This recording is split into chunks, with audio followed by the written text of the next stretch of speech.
Bismillahirrahmanirrahim. Nah, jadi prinsip yang pertama, kita harus punya komitmen yang kuat dengan Allah. Kata Allah, kerja ya kerja. Kata Allah, usaha ya usaha, jangan diam. Di usaha itu sepanjang keluar yang disebut usaha dari dalam tubuh kita, kaki melangkah, tangan bergerak gitu kan, kemudian mulut berbicara, bersuara, atau telunjuk menunjuk aja, ada usaha, rezeki turun. Tapi ingat, usaha Anda tidak akan selamanya ada di atas. Mungkin suatu saat akan turun, kan? Mungkin Anda ada di puncak, mungkin suatu saat Anda turun, mungkin kadang ada di puncak, kadang stabil aja. Tapi kalau Anda melihat peluang, cepat kejar selama peluang itu baik. Itulah yang dimaksud kompetisi yang sehat. Ada paten kejar, ada tender, ikut tender dengan cara yang baik, cara yang normal, ikut. Kalaupun bukan rezeki Anda, nggak ada masalah. Saya kasih rahasia besarnya. Sepanjang Anda betul-betul ikhtiar dilakukan karena Allah, maka perhatikan baik-baik. Kadang-kadang Allah seakan menunda apa yang menjadi hak Anda, bukan ingin menunda dan membiarkan Anda tidak mendapatkan sesuatu, tapi ingin memberikan semua nikmat secara sempurna. Karena di atas itu ada nikmat pahala, ada nikmat doa, ada nikmat istighfar, ada nikmat usaha, dan nikmat hasil yang tiada terputus. Lihat sini. Kalau antum sehari berusaha, nggak dapat apa-apa. Memang, mohon maaf, hasilnya belum dapat diraih, belum dilihat tuh. Tapi bukankah pada saat itu doa antum akan bertambah? Bukankah malamnya salatnya nambah? Tahajud? Bukankah di situ kadang-kadang kita istighfar, ya Allah? Teman-teman, bukankah istighfar menggugurkan dosa? Bukankah berdoa menambah harapan, mengakumulasikan sesuatu? Bukankah tahajud menambah pahala lagi? Kadang-kadang yang diinginkan oleh Allah pertama kali bukan dunia dulu. Ketika Allah mencintai seorang hamba, dia akan berikan pahala akhirat dulu. Karena dunia itu sifatnya sementara. Hei fulan, kamu kemana aja? Kemarin kamu jauh dari saya, baru sekarang kamu pikir dekat dengan saya. Saya nggak pengen kasih dunia dulu, dunia itu kecil. Kalaupun di seekor sayap samuk sebelahnya, sebelah sayap nyamuk ada dunia itu, ada nilainya, saya kasih buat kamu deh, nggak ada nilainya. Ya, karena itu saya ingin kamu akhirat sempurna dulu. Saya ampuni dulu dosa-dosa kamu yang kemarin. Begitu sudah diampuni, hari kedua istighfar lagi diampuni, saya kasih pahala yang banyak. Begitu pahala udah dapat, dosa udah diampuni, baru dunia diakumulasikan. Karena hukum dunia itu, kalau antum usaha akan terus diberikan. Jadi nggak ada yang nggak dikasih. Jadi kalau antum sehari bekerja ini, kelihatannya nggak dapat apa-apa. Bukan nggak dapat apa-apa, disimpan untuk diakumulasikan. Nanti dosa antum tuh udah hilang, amalan udah banyak, antum dapat banyak. Kadang-kadang nggak sadar kalau saat dapat banyak itu sebetulnya itu hasil usaha antum sebelumnya. Teorinya begitu. Ya, jadi nggak ada yang nggak dapat apa-apa, semua akan dinilai. Sepanjang antum bergerak dikasih, dan antum buktinya hidup juga. Sampai ke hari itu kan masih hidup, bisa makan juga di hari itu, bisa beraktivitas juga, sehat juga dan sebagainya. Belum dapat apa.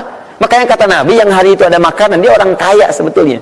Kalau besok masih ada lagi, kaya banget. Antum sampai sebulan masih ada cadangan. Ini kenapa kita mesti berkeluh kesah?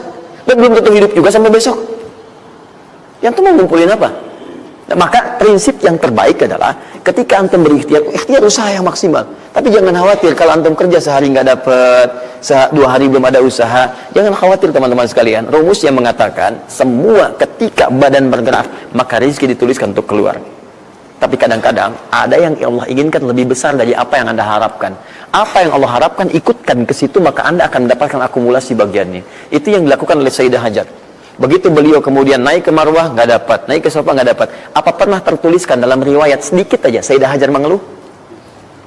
Tunjukkan kepada saya kitab mana yang pernah menunjukkan riwayat ketika bolak-balik itu kemudian Sayyidah Hajar berkata, ya Allah, saya kan istri Nabi, saya kesini memenuhi perintahmu, ya Allah, ini udah capek, kenapa belum turun juga? Pernah nggak?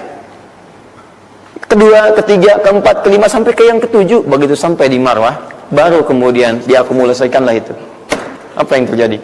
Ibunya yang usaha bolak-balik. Airnya keluar dari mana?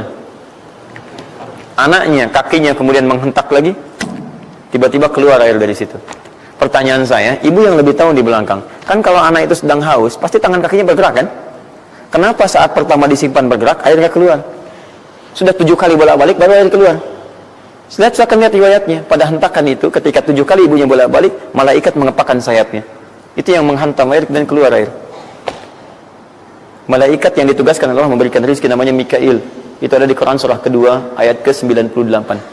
Ya, man kana aduwwan lillahi wa malaikati wa rusuli wa jibril wa mikail. Mikail, di antara tugas Mikail oleh Allah ditugaskan untuk memberikan rezeki. Yang paling menarik, perhatikan baik-baik. Begitu airnya keluar, ibunya sedang di marwah, sedang berdoa nih. Makanya kalau sa'i di sofa ngadep ke kiblat berdoa dulu, ke marwah ngadep ke kiblat berdoa dulu. Begitu sedang berdoa nyampe ke marwah yang ketujuh, anaknya lebih kencang menangisnya. Ibunya mendengar suara nggak biasa, dikejar ke sini. Begitu kejar ada air. Apa kata ibunya? Lihat kalimatnya. Zam, zam, zam, zam. Ibunya tidak mengatakan ijma, ijma, ijma, tapi zam, zam, zam, zam. Zam itu artinya kumpul jangan berhenti, kumpul jangan berhenti, kumpul jangan berhenti. Sampai sekarang air itu tidak pernah berhenti. Perhatikan bagaimana akumulasi pekerjaan seorang ibu yang sangat serius menghasilkan rezeki bukan hanya untuk dirinya, untuk anaknya, cucunya, cicitnya, dan berganti generasi sampai kita sekarang. Kita aja ke zaman Nabi Muhammad, itu teman-teman sudah lewat 15 abad. Nabi Muhammad ke Nabi Ismail 29 generasi. Satu generasi bisa ribuan tahun. Nabi Muhammad ke Nabi Musa 2000 tahun, ke Nabi Isa 600 tahun. Sekarang ke Nabi Ismail 29 generasi. Muhammad bin Abdullah bin Abdul Muttalib bin Hashim bin Abdul Manaf bin Qusay bin Murrah bin Kilab bin Ka'ab bin Ghalib bin Fihir bin Malik bin Nadar bin Kinana bin Khuzaimah bin Mudrikah bin Ilyas bin Salam bin Nizar bin Mudar bin Ma'ad bin Addan bin Adi bin Adri, ya, bin Muqawwam bin Nahur bin Tari bin Ya'rub bin Yasub bin Nabit bin Ismail alaihissalam. 29 generasi. Yang bisa mengulang 29 ini saya bebaskan paspornya untuk menghafal Quran di pekan depan. Silakan. Boleh, silakan. Tapi kalau salah satu tambah satu ayat.